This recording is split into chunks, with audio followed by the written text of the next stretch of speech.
heureuse de vous savoir nombreux sur Actu 30 Télévision, messieurs et dames, bienvenue. Vital Kamerhe et Sami Jamal acquittés. C'est le verdict rendu ce jeudi par la cour d'appel de Kinshasa-Gombe dans le cadre du procès 100 jours. À l'UNC, le parti de Kamerhe, la joie est à son comble. Grande prière ce samedi au stade de martyrs de Kinshasa en solidarité au FARDC au front contre le groupe armé. L'annonce est du gouverneur de la ville de Kinshasa, Jean-Tini Ngobilambaka. Pillage à ciel ouvert de lithium, ces minéraux qui servent notamment à la fabrication de batteries électriques.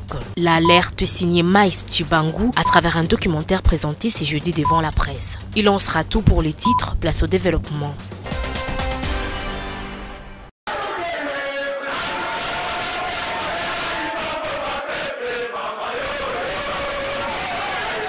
Sans détour, sans tournure, la phrase c'est justement Vital Kamerhe acquitté. La nouvelle est tombée ce jeudi, une décision de la cour d'appel de Kinshasa-Gombe qui a rendu son verdict sur le procès 100 jours, procès dans le cadre duquel l'ancien directeur des cabinets du chef de l'État était accusé des détournements de fonds alloués à la fabrication de maisons préfabriquées. À l'Union pour la nation congolaise, parti politique de Vital Kamerhe, c'est l'effervescence totale. Cadres et militants réunis et des chants n'étaient pas du reste.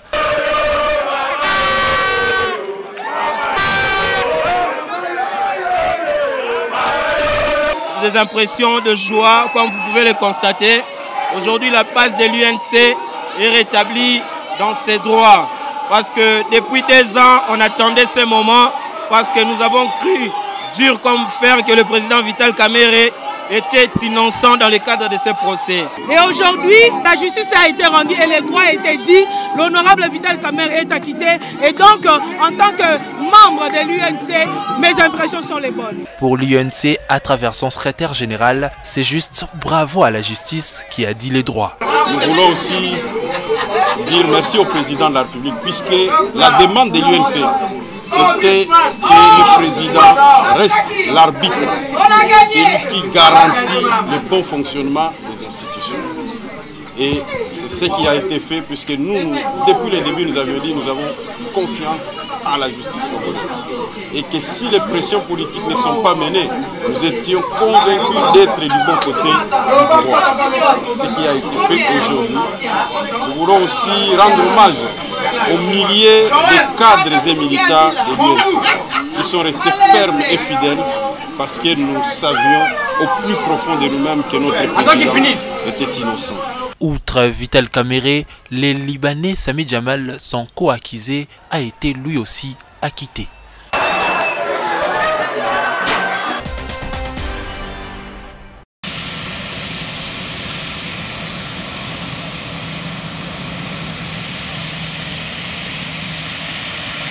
C'est à bord du régulier Congo Airways avec effigie de Lumumba que le président du Sénat a foulé le sol Boyomé en qualité du représentant personnel du chef de l'État à la cérémonie officielle de présentation de la dépouille de tout premier ministre de la RDC à l'étape de Kisangani. À l'aéroport de Bangoka, Modeste Bahati Lukwebo a eu droit à un accueil digne de son rang. Gouverneur de province, officiels tant civils que militaires et les membres de son parti politique AFDC se sont rangés pour la circonstance. À sa descente d'avion, sous un soleil de plomb, le speaker du Sénat s'est exprimé.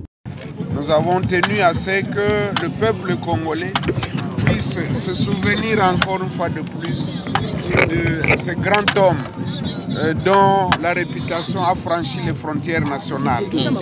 Et vous avez suivi l'itinéraire que suivent les reliques. C'est pour vous dire que c'est tout le peuple congolais qui partage ce moment.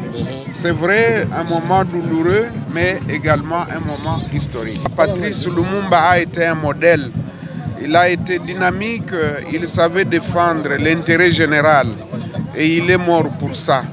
Il faut que cela nous interpelle, d'abord nous, les dirigeants, parce que la responsabilité nous incombe, mais également aussi le peuple qui doit toujours être derrière nous pour nous pousser à bien faire et à nous sanctionner en cas de besoin.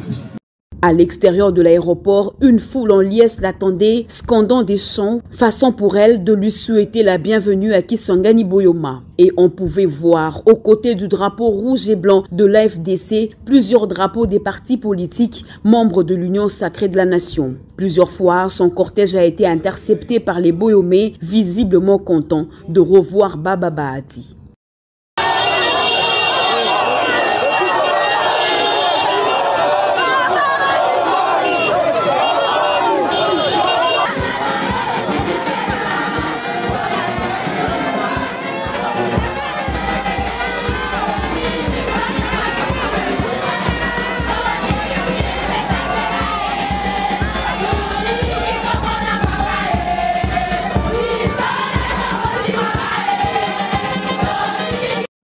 Aussitôt arrivé à l'hôtel Congo Palace au centre-ville de Makiso, le président du Sénat et représentant personnel du président de la République a présidé la réunion du comité d'accueil à quelques heures de l'arrivée de la dépouille de Patrice Emery Lumumba à Kisangani.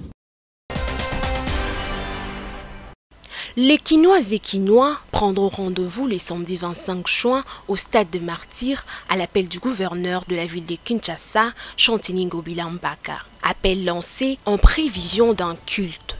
Bana Kinshasa mbote na bino na kosenga na bino banso mokolo ya samedi oyo ezali koya le 25 juin 2022 biso banso tata mama mwana kurutu elenge mwasi elenge mobali tokende kosambela na stade de Martyrs.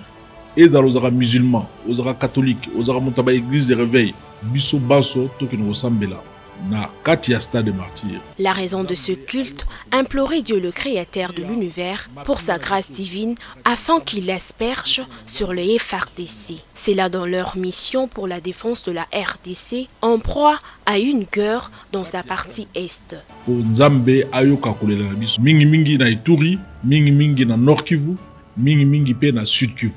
Nzambe ayoka kolela biso totia mapinga na biso na losambo pe tosenga na ikolo asalisa biso basoda na biso balonga bitumba oyo toza nango oyo bakotiseli biso na mboka biso banso sima ya ba FARDC nos forces armées congolaises oyo ete monguna apakata. Pour les organisateurs, ces cultes s'inscrivent dans le sens de l'élan de solidarité des Congolais en cette période critique qui ébranle les pays.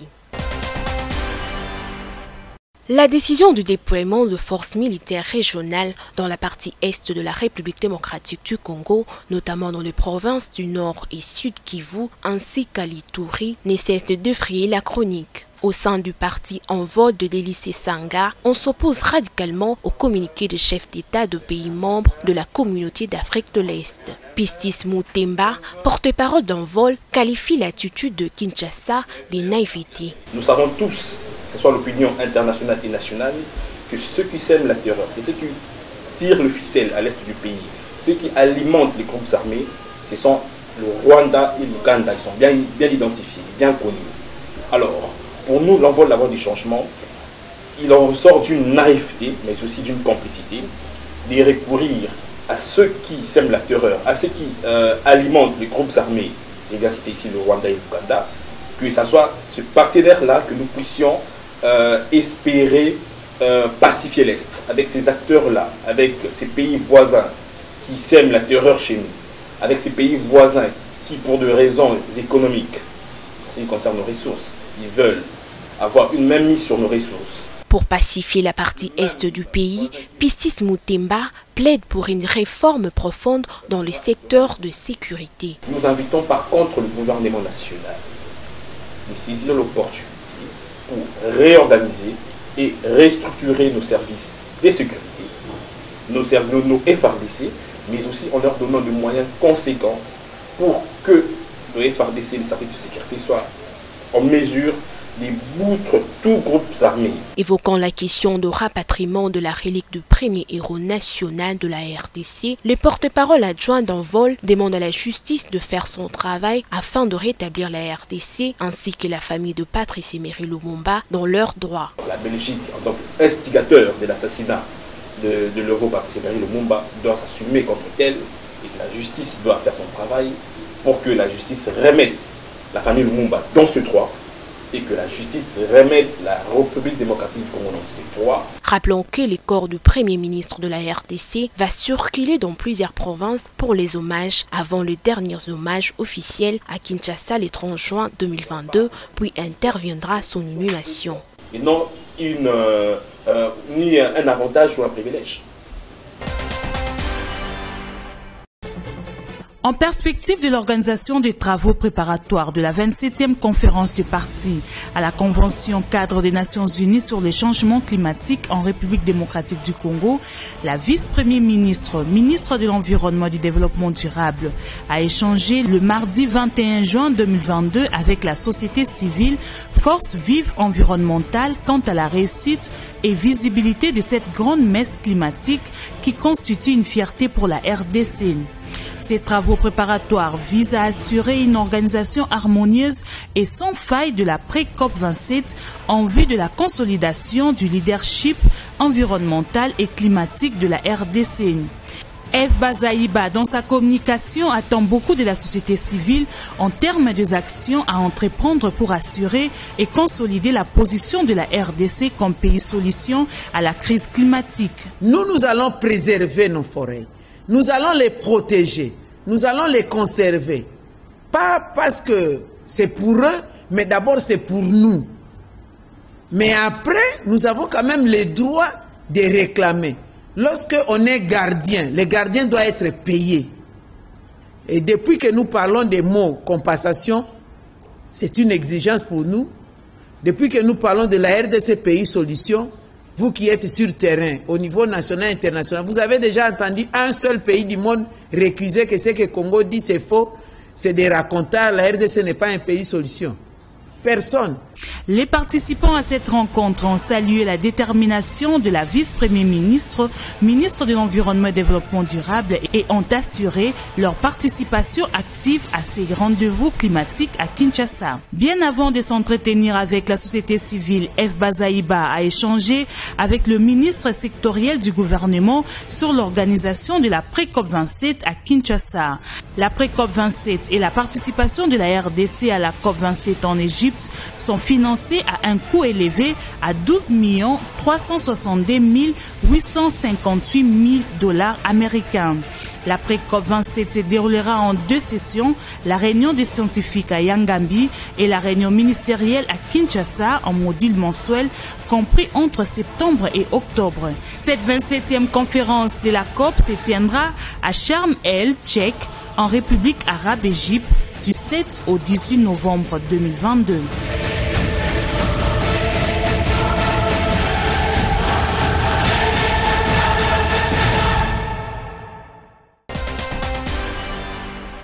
Cette délégation nationale mixte, depuis son arrivée à Isiro, il y a maintenant 48 heures, n'a pas du tout repos.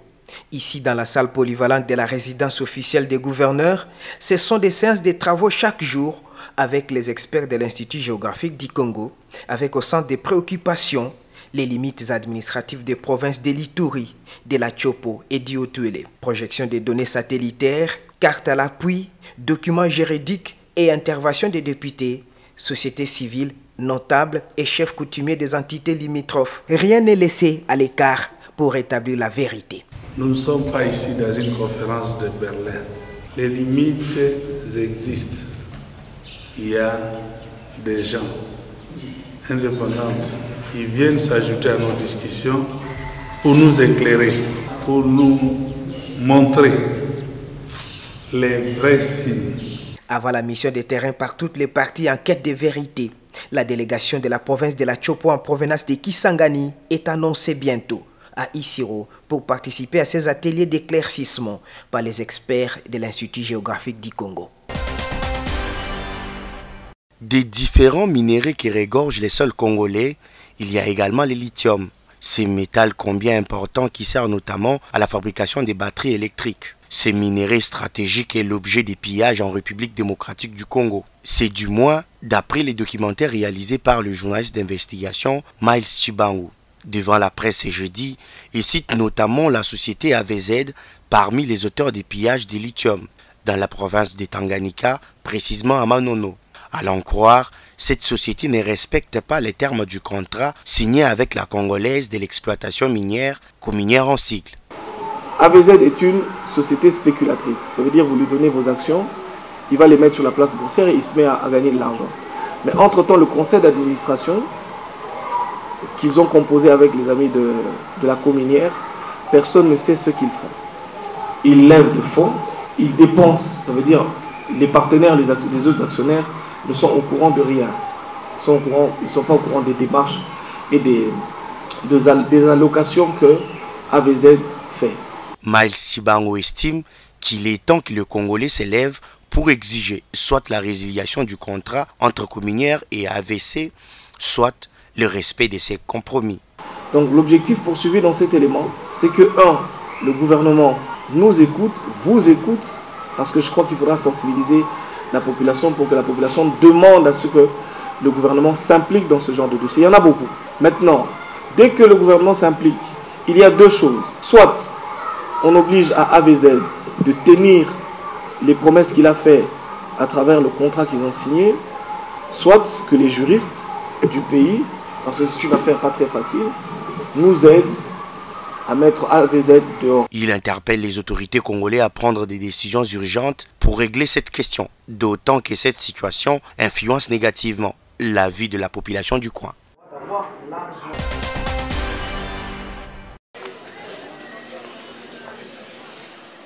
L'hôpital de référence de Makala, ex-sanatorium, a organisé ce jeudi 23 juin une journée porte ouverte autour de la drépanocytose. Objectif, promouvoir et sensibiliser le dépistage, les consultations et les dons de sang. Plusieurs personnes de toutes catégories ont pris part à cette activité. Beaucoup de gens se marient sans connaître leur statut hémoglobinique et cette ignorance fait que il y a beaucoup de mariages à risque, les mariages entre les personnes ASAS, ASSS et même les SS entre eux qui se marient. C'est comme ça qu'il y a transmission de ces gènes aux enfants. Pour les parents dont les enfants sont malades, la maîtrise de connaissances liées à la drépanocytose doit demeurer une priorité.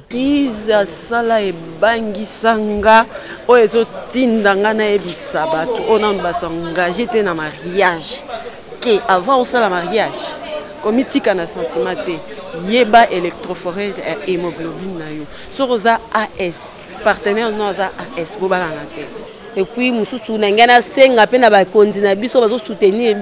drepa oyo tozo mema bana na hôpital drepa pour retraiter bango za mbongo ebele za cher mais l'hôpital tokendaka tozwaka kisi oya moins cher nde apesa na gratuité kisi ya drepa eza cher makasi totali hydrea o basa somesa mwana hydrea tous les jours. Pour le corps médical de cet établissement ainsi que les organisateurs de cette journée, le pari a été réussi. Les parents doivent faire un effort de connaître leur statut de l'hémoglobine.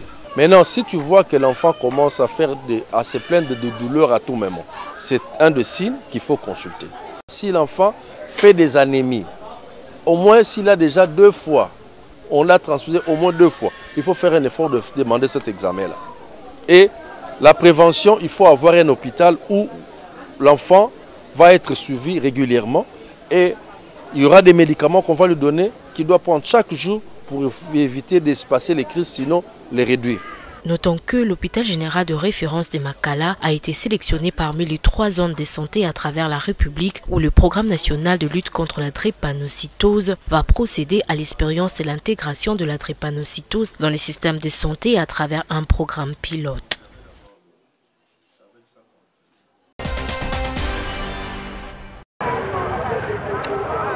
Coup de pioche par-ci et par-là, c'est les constats depuis quelque temps dans la ville de Kinshasa. Ici, c'est l'avenue Flambeau dans son tronçon allant de Kabambar à Kabinda dans la commune de Barumbu. Sur place, les agents à pied d'œuvre pour réhabiliter cette artère. Les Kinois, eux, ne cachent pas leur satisfaction. On sent vraiment qu'on commence à reconstruire le pays, les routes.